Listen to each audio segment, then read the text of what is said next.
to the Batman 80th Anniversary Batstravaganza, where I review every single Batman movie from the beginning to the end and let you know how it was, at least in my opinion. We're in 1995 and the Batman returns, albeit a different actor in this version. This is the review of Batman Forever. Batman Forever was directed by Joel Schumacher, and it stars Val Kilmer as the new Batman / Bruce Wayne, as well as Nicole Kidman, Chris O'Donnell, Tommy Lee Jones, and Jim Carrey. I'm going to tell you the story in a nutshell, tell you the things that I liked and the things that I didn't like, as well as my own wrapped up synopsis, so let's jump right into it. The story really doesn't have a whole lot of build up. You're right into the thick of things. Two-Face is robbing a bank and Batman is there to stop him. Meanwhile, on the other end of the spectrum with Bruce Wayne, he is over in energy department and one of his employees, Edward Nygma, is trying to create a new technology that can read people's minds. It was turned down by Bruce, and he has this unhealthy fixation on Bruce and toppling Mr. Wayne and his empire.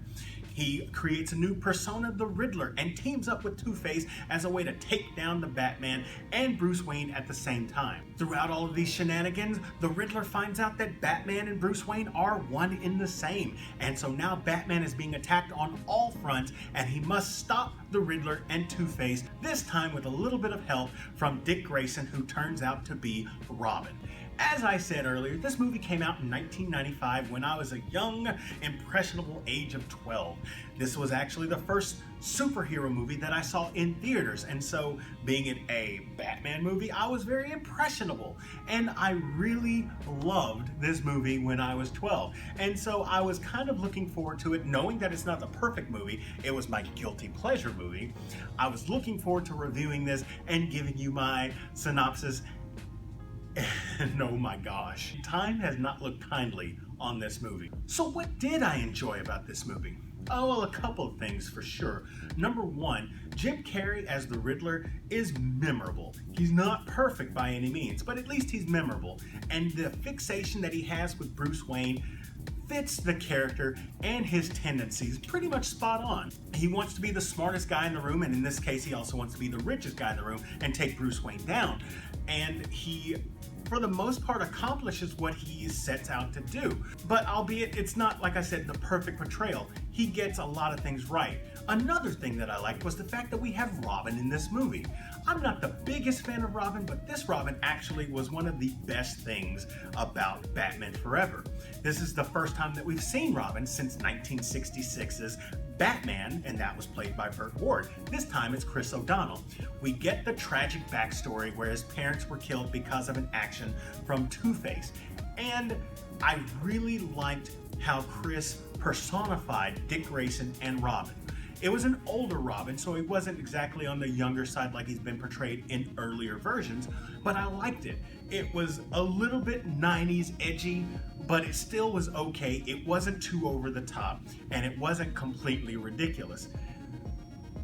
And that's a segue into the rest of this film. It's completely ridiculous, and I don't want to hit every single thing that I dislike or even things that I hated, but I do want to specify that this movie has some really messed up scenes, and not out there messed up, but just it doesn't make any sense messed up. And I'm gonna start with the hugest offender, and that's Two-Face. Two-Face is not introduced in this movie. He is there, he exists. Originally, Harvey Dent was portrayed as Billy D. Williams in the Batman movie from 1989. He's been recast now, and now Tommy Lee Jones is playing the role, and it's way too over the top. Horribly way too over the top. Like the amount of laughs and the crazy antics, that some of which don't make sense, it's horrible. And what's funny about it is that he got on to Jim Carrey for being over the top, and he, in my opinion, is worse off than Jim Carrey was. At least Jim Carrey's over the top performance in a way fit the role. Tommy Lee Jones's over the top performance doesn't, and I think that's not his fault. And I'm gonna get to why I don't think it's his fault here in a little bit. Another thing that I didn't like about it was this was the first time that Gotham City didn't feel like a real location. It didn't feel like a physical location. In the first two Batman serials, we don't really get a chance to visit Gotham City. We only see a few back alleys or some buildings.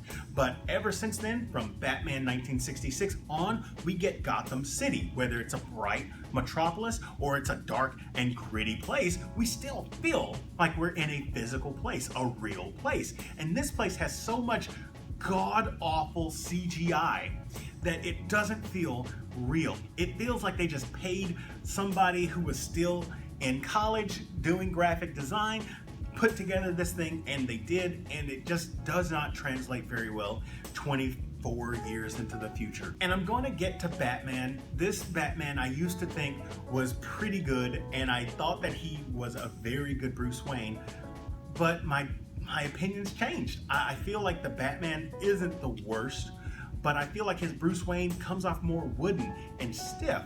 And Bruce Wayne is supposed to be like this billionaire playboy, and he's supposed to, you know, schmooze it up and be kind of relaxed. And that was supposed to be his mask to his true self, which was Batman. But we don't get that. We get somebody who deadpans pretty much every single line. Even in moments of heightened stress, he doesn't let go. He doesn't relax. He's got a stick right there, you know? Something else that I didn't like, and this may be the first time that I felt this way, but it's not the first time that it's happened, was that the police is completely worthless in this movie. Every single time anything happens, they flash the bat signal, and then whenever Batman cleans up anything, then the police come in and kind of pick up the pieces. They're never proactive in this. Their first instinct is call Batman, and is that what your tax dollars are going to? It's not a good plan. Yet another thing that I disliked was Dr. Chase Meridian, who is the love interest for Bruce Wayne and in a way, Batman. She's supposed to be this psychologist and she works with Bruce Wayne, but she's very much a bad doctor. Like, the things that she does in this movie would cause her to lose her practicing license, like dating her clients. That's not something that a doctor does. I just didn't like how she was written. I didn't like how she was portrayed, but once again, I think that's a part with the director, and I'm not there yet. We're almost there, kiddies. A couple of other things that I didn't like were the fact that the Batman fight scenes didn't really look very well. There's very choppy things, there's very, close-up images, and it's hard to tell exactly what's going on. There's a little bit of clarity issues in it. And then there are some moments that happen, and they were written out moments that don't make any sense when you stop and think about them. There's a scene where Two-Face is chasing Batman, and Batman drives into a dead-end alley, and to get away, he hooks his car up to a gargoyle and drives his car up the wall. Does it look cool? Yeah, it did back in the 90s, but you have to ask yourself, where's he gonna go? Because he can't go over and then drive on the roof. He doesn't have a tumbler. So he's got to come back down at some point. Why are you so mad, Two-Face? You got him. He's in a box. And then there's another thing in the climax where they are in the Riddler's lair of sorts, and Batman takes down the Riddler by throwing a batarang at a chandelier, and that was the source of his power, and that was it. And then he has to confront Two-Face, and he beats him by throwing coins at him. Batman doesn't throw a single punch throughout the entire climax. And all of these things culminate together to what's really the problem here, and that's the director. Joel Schumacher put together a flash piece with almost no substance, and the thing with the flash pieces is that they're good for maybe a year, 2 years, and then after that they age horribly. Unfortunately for this Batman, he doesn't do very well. The action pieces are lackluster. The story, it makes no sense at times. One of the villains is good and the other one is complete trash. And I didn't say the villain was great. He's just good. And the one good nugget that we can take from this is the fact that the Robin backstory actually was well told. And I liked how it was. But everything else just doesn't hit it. When I was 12 years old, I loved this film, and if you are in that teenage range, you can check this movie out. You might have a laugh at it, you might like it, but if you're anything older than there, skip it. It's past its expiration date. So that's my review of Batman Forever. Let me know what you guys thought about it in the comment section down below. If you enjoyed this video, hit that like button. And if you're new here, subscribe to the channel. Share this with your friends. And as always, this is Cameron with CBM Reviews. Oh God, Batman and Robin is next.